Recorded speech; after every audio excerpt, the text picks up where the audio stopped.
some of the stuff that they're gonna show you is pertinent to what's referred to as TCCC, so Tactical Combat Casualty Care. And TCCC it's been kind of mainstream for quite some time, like 10 plus years. And once upon a time, it used to be referred to as like an advanced level of medical care, so understanding, application, and knowledge essentially. But now they realize there's such benefit to it that it's being spread through the Canadian Forces, so everybody's getting a taste of it, which is great. Now, like, I've got a bag full of stuff that we'll go through in medical supplies. Some of this will be limited to what you have accessibility to, but all of this stuff is available open source. You can buy this stuff with multiple different companies that provide them. And one really good one that's in Canada is called CTOMS. CTOMS is a really good organization. I think it's in Alberta. It might be in Manitoba. Don't quote me. I think I'm pretty sure it's Alberta. But anyway, when it comes to medical supplies per se, you can literally go through their website, click, put in a shopping cart, and then you got it within days. So it's all the stuff that I'm going to show you can get it. It's available. So my rig, the way that I set the rig up is essentially two purposes. So up front, tourniquet, so I can use with one hand or the other. So if one hand is not functioning, then I can still operate with the other hand.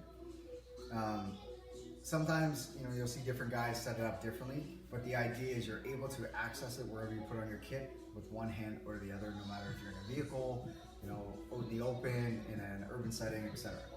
So the way I set mine up is with these little rubber bands, and over time you'll have to replace these because they dry out and they break, but that's just essentially to keep it where I know it's always going to be, but I can rip it off easy if I need it under stress. And then the way I set it up, this is really important, and it takes some time to get it so it's functional, but not going to get in your way or hinder you from accessing your magazines or doing your job essentially.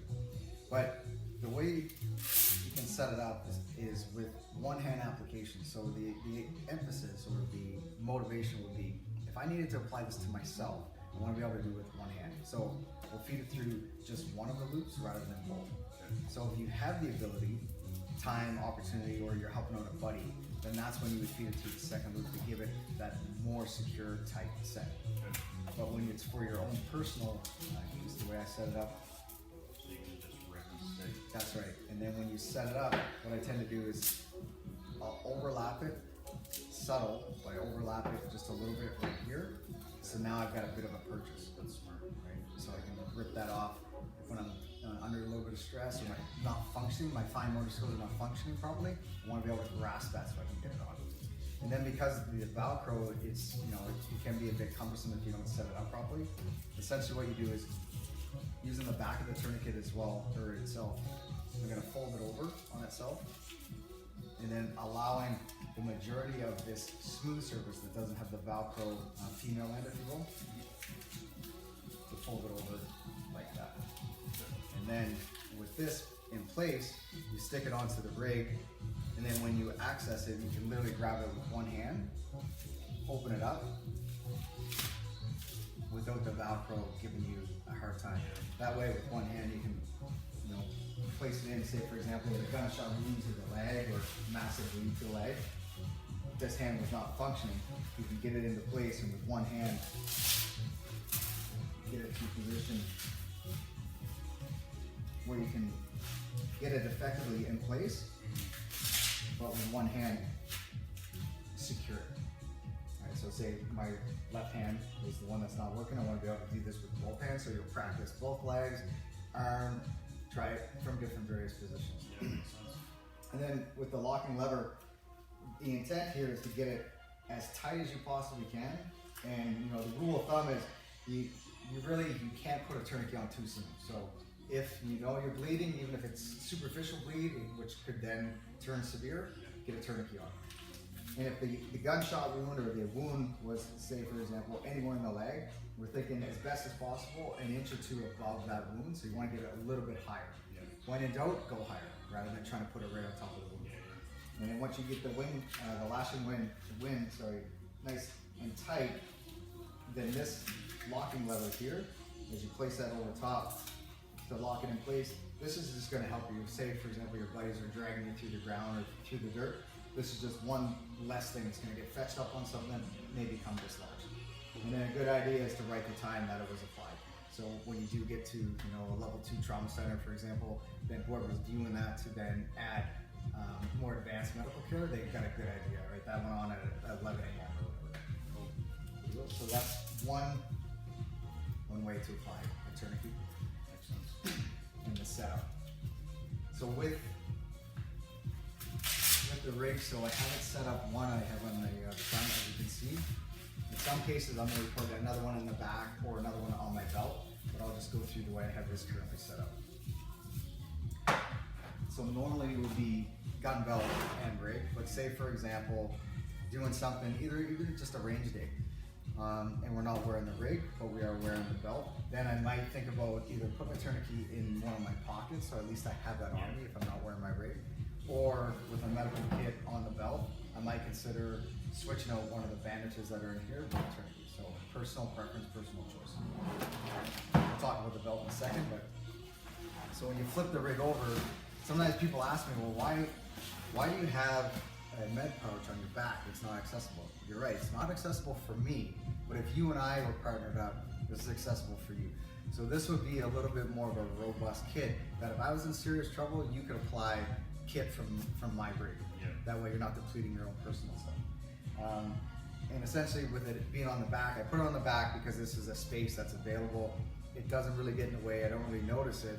But most importantly, I guess, in terms of the application, if you are assessing me, chances are this rig is gonna come off, right? Even if it's just temporarily. The rig is gonna get off, you're gonna expose those wounded areas and figure out what it is and then pass the guy out. So while the rig is off, you then open up this kit, see what's available there, and then understanding as you do your assessment what it is that you're trying to treat, then you have some tools that you can treat it. Right? So that's the reason for that. So in the event that you were fixing me up, the rig may be off temporarily. Once you get the guy passed out, then you would most likely put the rig back on to help protect him, getting him from point A to point B. Right? So in here, what I essentially have is kit and equipment for, I'm thinking massive bleeds, stop the massive bleeds, or airway, essentially. So what I have in here is a gauze, a wound dressing, that we can pack up a hole that is bleeding profusely, for example. And also got an H&H bandage here that is essentially, I think it's six yards, it's 4 yards. So 4 yards of compressed gauze that you could fill in, a gunshot wound or a hole or a gaping wound that needs attention. So you could really open that up and feed it in those crevices to allow the bandage to absorb as much blood and clot that hole as best as possible. And then in here also I have a nasopharyngeal airway. So this NPA is designed to help the individual breathe. So going into shock, maybe his level of consciousness is starting to drop, or he's having a hard time breathing. This beveled end of the NPA would go into the nostril, and as you feed it in, so the beveled end towards the septum, you would feed it in so you can see it pushes into the back of where the trachea would be. So it pushes into the back and opens up that airway. And then this little guy here is going to give you just a reference. So depending on the size of the person, it might be a little bit different, right? So you need a little bit more, a little bit less. This is going to adjust it. So when this is, if you can imagine, sticking out of the node, it may look something like that. It's going to be in the back of the neck, provide some airway. So that's important. So massive leads, and then airway, and then have a 14 gauge catheter. So this would be for attention pneumothorax.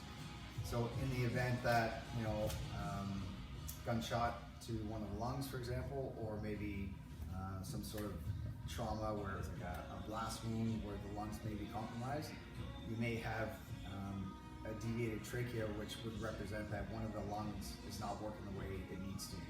So the needle decompression, this 14 gauge essentially would be in the lung that is affected, and so you want it to be able to breathe properly, so you would essentially landmark where you need to, so along the nipple line, stick it into the lung that is affected, left or right side. I mean, and this would be a lesson on its own on where to landmark and then how to landmark, but essentially the use of it would be to release some of the tension that's in that lung, helping the individual with a little bit of those shock values that will take effect in the event that he's either got a gunshot wound to one of the lungs or some sort of massive blast.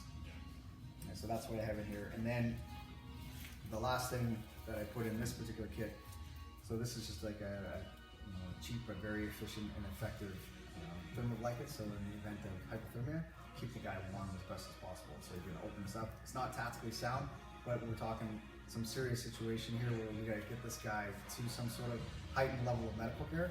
We can warm him up with this, wrap him up, keep this body armor over top of everything to help keep his temperature up as best as possible. So that's it in a nutshell. And it's when you pack it in, yeah, the med kit is pretty full. Are there other things that you could put in here? Sure, but my thought process is massive bleeds for sure when I patch that up, or at least address that. Airway, so some sort of way to help the individual get that air into the body and the oxygen to the brain. And then the third one would be anything that is going to cause some sort of shock. So if there's a lung issue, the tension pneumothorax, or sorry, the tension pneumothorax will help with the relief of that. So there's three major causes for a lot of combat deaths. These tools will help prevent that.